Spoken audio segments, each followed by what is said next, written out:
Eh bien, bonjour à vous et bienvenue encore dans cette nouvelle vidéo. Alors aujourd'hui, vous êtes encore avec Salomon de chez KSS Info et Tech. Alors comme vous l'avez constaté, nous sommes dans une série de vidéos.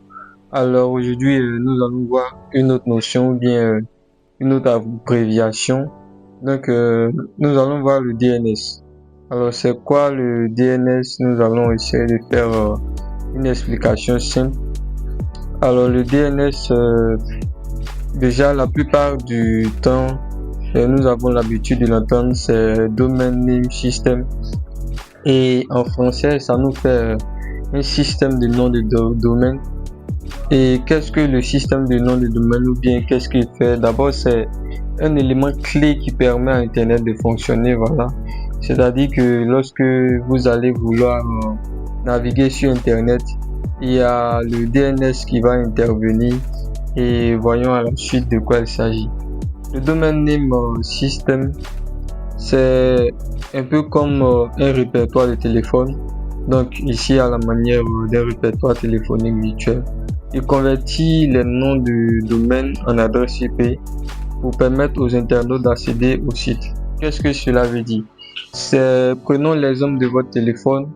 Vous avez des numéros de téléphone en mode chiffre 0, 1, 2, 3, 4 jusqu'à 10, jusqu'à 9 pour dire. Et à ces numéros est associé un nom. Donc le nom qui est associé ici par analogie, voilà, aux adresses IP est associé des noms de domaine. Donc ici, il permet de faire le lien entre les noms de domaine, par exemple www.exam.com et les adresses IP, comme l'adresse IP qui est là pour identifier les serveurs et les ordinateurs sur Internet. Donc nous sommes en bas ici et nous voyons www.exam.com.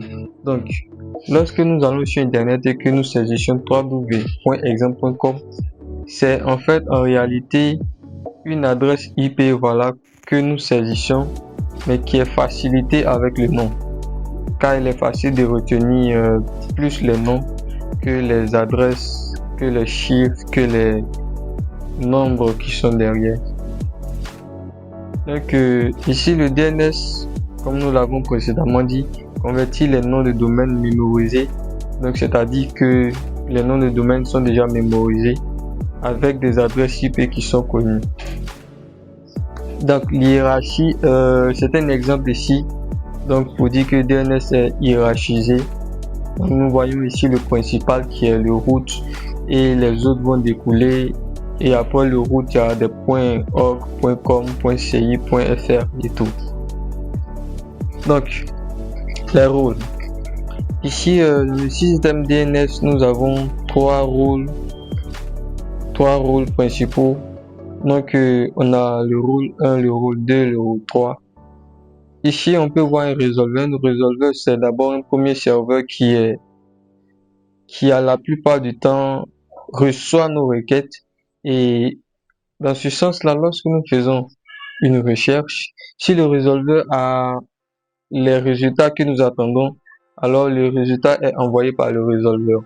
Si ce n'est pas le cas, le résolveur va envoyer l'information, la requête au serveur de nos caches, qui va aussi voir les informations.